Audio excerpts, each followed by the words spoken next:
चाहे लोग कितने ही आरोप लगाएं, कितने ही भारत की निंदा करें, कोई नहीं है दुनिया में जो कह सकता है कि आज भारत जितना मजबूत है हर प्रकार से, वैसे कभी भी वो नहीं रहा है। भारत की पूर्व प्रधानमंत्री इंदिरा गांधी, जिनको दुर्गा और आयरन लेडी जैसे नामों की संख्या मिली और जिनके नाम का डंका न सिर्फ भारत बल्कि पूरी दुनिया में बजता था, जिनके भाषण को सुनने के लिए लाखों लोगों की भीड़ इकट्ठा होती थी, जिनके दर्शन दरबार में आम लोगों की समस्याओं के समाधान मिलते थे, जिन्होंने गरीब कहे जाने वाले भारत को दुनिया की परमाणु महाशक्ति बनाया था और उन्होंने देश के हित के लिए कई अहम फैसले लिए थे। आपको बता दूं मित्रों, शायद भारत के इंदिरा गांधी और नरेंद्र मोदी ऐसे दो ही प्रधानमंत्री हैं जिनका नाम लगभग सभी देशवासी जानते हैं। लेकिन यहां सोचने वाली बात यह है कि इंदिरा गांधी के समय तो इतना सोशल मीडिया भी नहीं था, फिर भी हर तरफ उनके नाम का डंका बजता था और आज भी उन्हें याद किया जाता है। शायद आज भी इंदिरा गांधी से जुड़ी कुछ ऐसी अनसुनी बातें हैं जिनके बारे में 90% लोग नहीं जानते, जैसे कि कैसे उन्होंने अमेरिका के राष्ट्रपति के साथ डांस करने से इनकार कर दिया था, क्यों अटल बिहारी वाजपेयी ने उन्हें दुर्गा और पूरी दुनिया उन्हें आयरन लेडी के नाम से संबोधित करती थी। आज हम पूर्व प्रधानमंत्री इंदिरा गांधी के जीवन से जुड़ी इन्हीं सभी अनसुनी अनकही घटनाओं से पर्दा उठाएंगे, लेकिन उसके पहले नए दर्शक जल्दी से चैनल को सब्सक्राइब कर दीजिए। हमें मालूम है कि कभी कभी अन्याय होता है, हमको मालूम है कि कभी कभी अत्याचार होता है, हमको मालूम है कि कभी कभी भ्रष्टाचार भी है, लेकिन इनसे लड़ने का क्या तरीका है? क्या कमजोर सरकार इनसे लड़ सकती है? क्या वो सरकार जिस पे स्वयं हर समय हमला हो रहा है वो गरीबों को सुरक्षित रख सकती है, अल्पसंख्यक के लोगों को बचा सकती है? क्या वो सरकार इस देश का सारी दुनिया में सिर ऊंचा कर सकती है?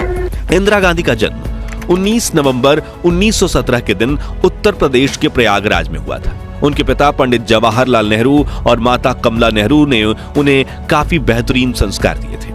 बड़ी होकर इंदिरा ने विदेश जाकर पढ़ाई भी की, फिर वापस आकर उन्होंने देश की आजादी के लिए कई आंदोलनों में हिस्सा बनना शुरू किया। इसी बीच उन्हें राजनेता फिरोज जहांगीर गांधी से प्रेम हुआ, लेकिन फिरोज पारसी थे, जिससे पार्टी के कई लोगों का कहना था कि कैसे देश के बड़े ब्राह्मण परिवार की बेटी एक बनिया से शादी कर सकती है।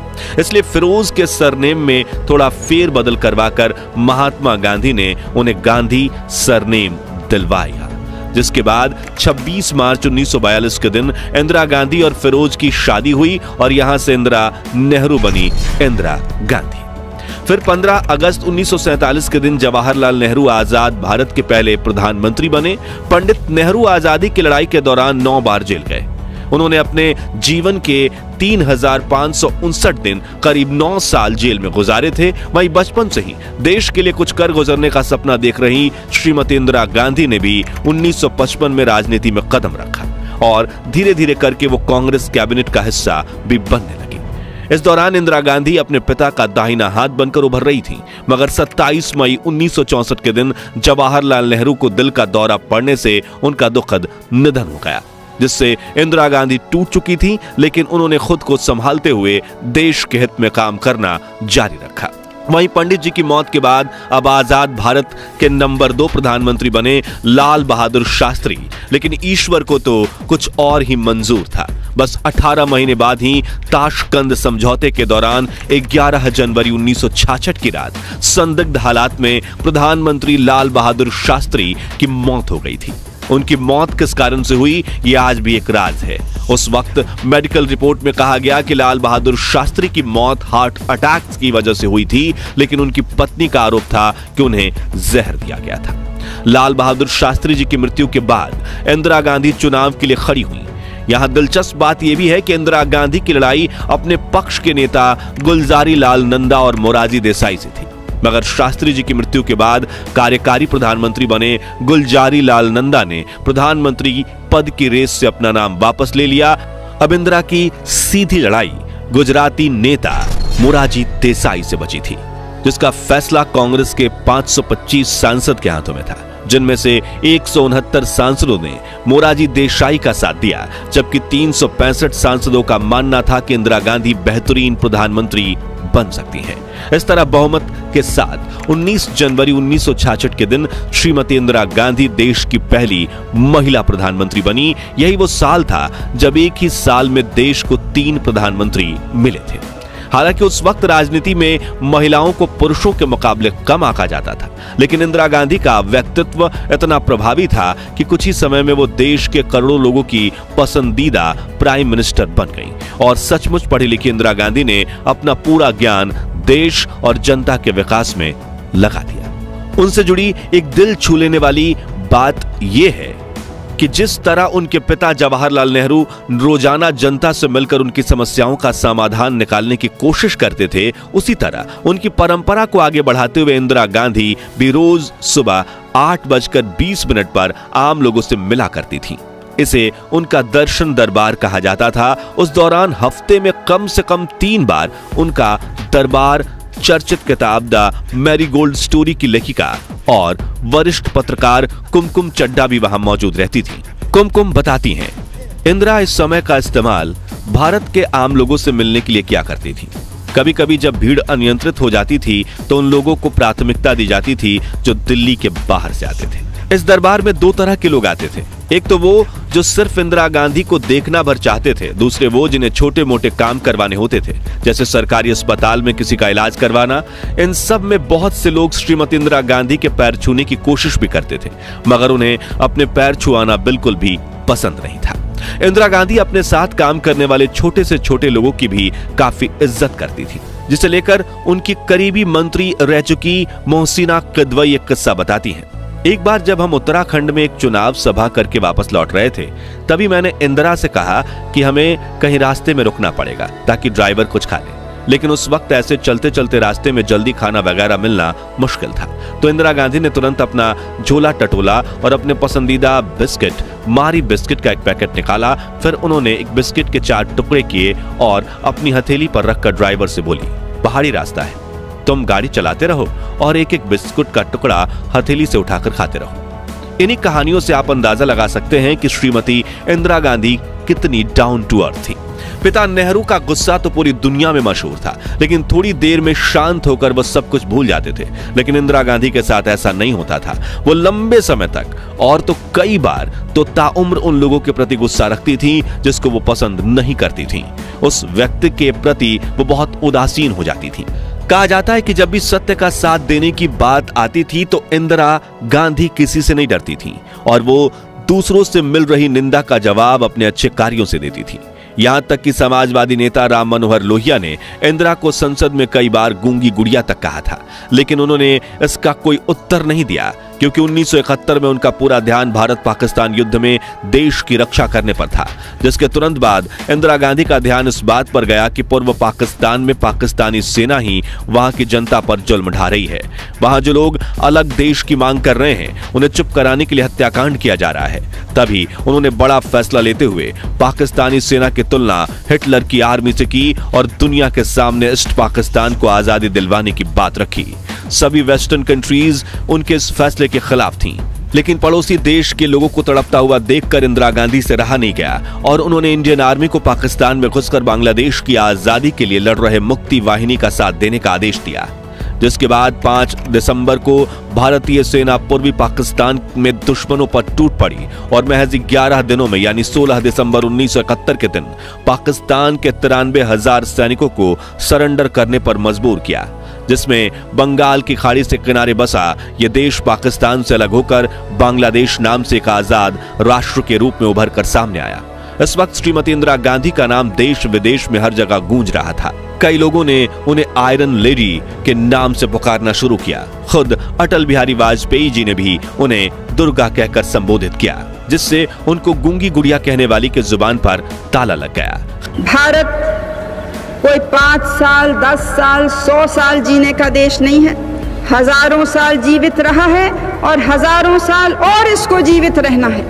खैर, 70 के दशक में अमेरिका, चीन, जापान और कई वेस्टर्न कंट्रीज अपने पास परमाणु हथियार होने की धाक जमाती थीं और कई बार इन्हीं हथियारों के बल पर भारत की बात दबाने की कोशिश भी की गई थी। ऐसे में इंदिरा गांधी ने पर्दे के पीछे वैज्ञानिकों को न्यूक्लियर वेपन बनाने की अनुमति दे दी थी। दूसरी तरफ अमेरिका वियतनाम युद्ध में उलझा हुआ था। यहां भारत में परमाणु हथियार बनकर तैयार था और श्रीमती इंदिरा गांधी ने ऑपरेशन स्माइलिंग बुद्धा इनिशिएट कर दिया, जिसकी अमेरिका को कानो कान भनक तक नहीं लगी। इस ऑपरेशन के तहत हमारे वैज्ञानिकों ने 18 मई 1974 के दिन पोखरण में पहला सफल परमाणु परीक्षण किया था, जिसके बारे में पता लगते ही दुनिया की सभी महाशक्तियों के मुंह खुले के खुले रह गए थे, क्योंकि जिस भारत को वो गरीब राष्ट्र मानते थे वो अब परमाणु शक्ति संपन्न राष्ट्र बन चुका था। और इस परमाणु परीक्षण के बाद भारत की ओर किसी ने आंख उठाकर देखने की हिम्मत तक नहीं की। अन्याय के सामने आवाज उठाने में वो किसी से नहीं डरती थी और देशवासियों को भी हिम्मत देती थी। देश के सामने बहुत से खतरे हैं, अंदरूनी कमजोरियां तो हैं हैं, बाहरी खतरे भी हैं। मैं आपको डराना नहीं चाहती हूं और मुझे यह भी मालूम है कि आप डरने वाले भी नहीं हैं। दोस्तों, इंदिरा गांधी भारत की पहली महिला प्रधानमंत्री थी, मगर वो चाहती थी कि लोग उनके जेंडर की वजह से नहीं बल्कि उनके कार्यों की वजह से उनकी रिस्पेक्ट करें। वो अपने हाथों में हमेशा पुरुषों की घड़ी पहनती थी जो मेड इन इंडिया होती थी और उन्हें किसी के मुंह से मैडम प्राइम मिनिस्टर सुनना तो बिल्कुल पसंद नहीं था। वो कहती थी कि मैं काम करते हुए अपने आप को महिला नहीं समझती। इसी से जुड़ा एक दिलचस्प किस्सा अमेरिका में भारत के राजदूत रह चुके BK नेहरू अपनी किताब नाइस गाइज फिनिश सेकंड में बताते हैं कि प्रधानमंत्री बनने के बाद मार्च 1966 में जब इंदिरा गांधी पहली बार अमेरिका आई, तब मुझे प्रेसिडेंट लिंडन जॉनसन के करीबी जैक वेलेंटी का फोन आया, जिन्होंने बताया कि हमने हाल ही में एक पत्रिका पढ़ा है कि इंदिरा गांधी को पसंद नहीं कि कोई उन्हें मैडम कहकर पुकारे। तो राष्ट्रपति लिंडन जॉनसन पूछ रहे हैं कि जब वो इंदिरा गांधी से मिले तो उन्हें क्या कहकर संबोधित करें। जो सुनकर मैंने उनसे कहा कि मैं खुद PM इंदिरा गांधी से पूछकर बताता हूं।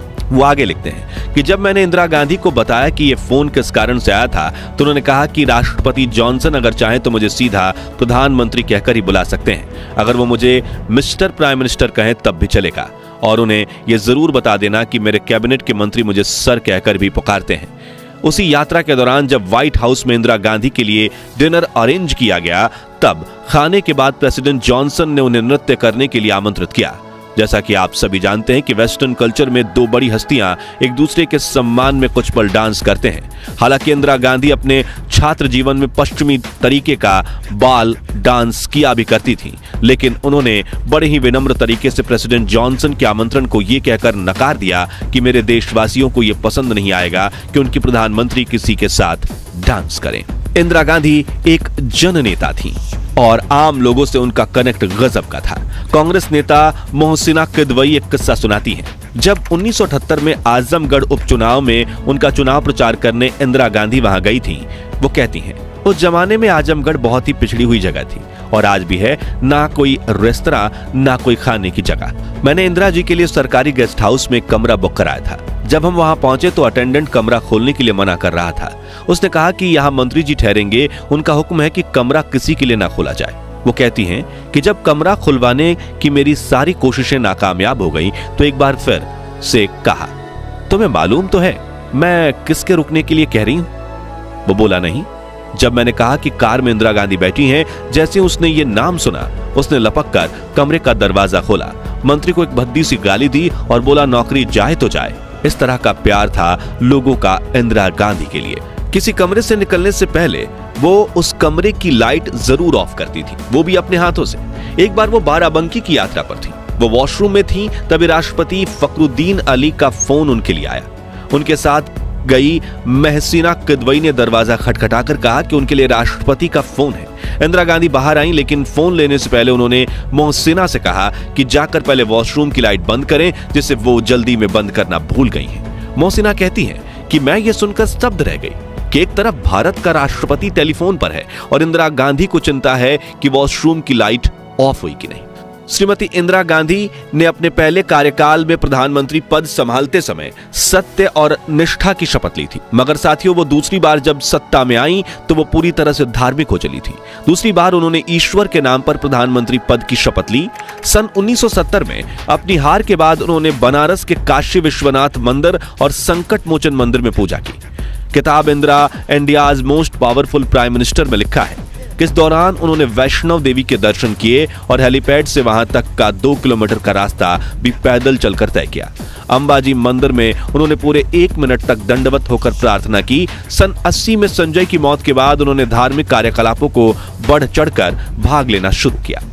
उन दिनों जब सूर्य ग्रहण पड़ता था तो उन्होंने अपनी गर्भवती बहू मेनका गांधी को सूर्य ग्रहण देखने की अनुमति नहीं दी।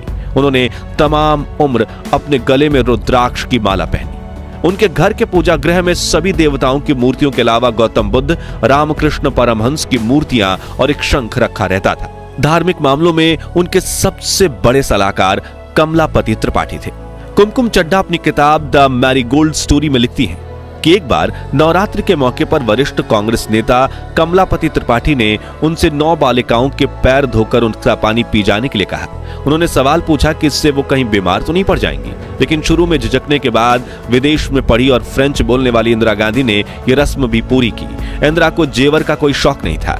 हाँ, वो हाथों में पुरुषों की घड़ी जरूर पहनती थी, वो भी सरकारी कंपनी की। उनकी भारतीयता उनके कपड़ों में साफ झलकती थी। मार्च 1982 में जब लंदन के फेस्टिवल ऑफ इंडिया का आयोजन किया गया और शुरू में राष्ट्रगान बजा तो उनकी दोस्त रही पुलुल चेकर ने नोट किया कि उनकी आंखें नम हो गई थी। वो अपने राजनीतिक प्रतिद्वंदी मोरारजी देसाई को वो हमेशा मोरारजी भाई कहकर संबोधित करती थी और जज जीवन राम को उन्होंने हमेशा बाबूजी कहा। दक्षिण के चुनाव दौरे के दौरान या प्रचार करते करते रात हो जाती थी तो वो कार में बैठे बैठे अपने दोनों घुटनों के बीच टॉर्च रखकर जला लेती थी ताकि उनकी रोशनी उनके चेहरे पर पड़े और लोग अंधेरे में भी उनको देख सके। तो दोस्तों, आज के लिए बस इतना ही।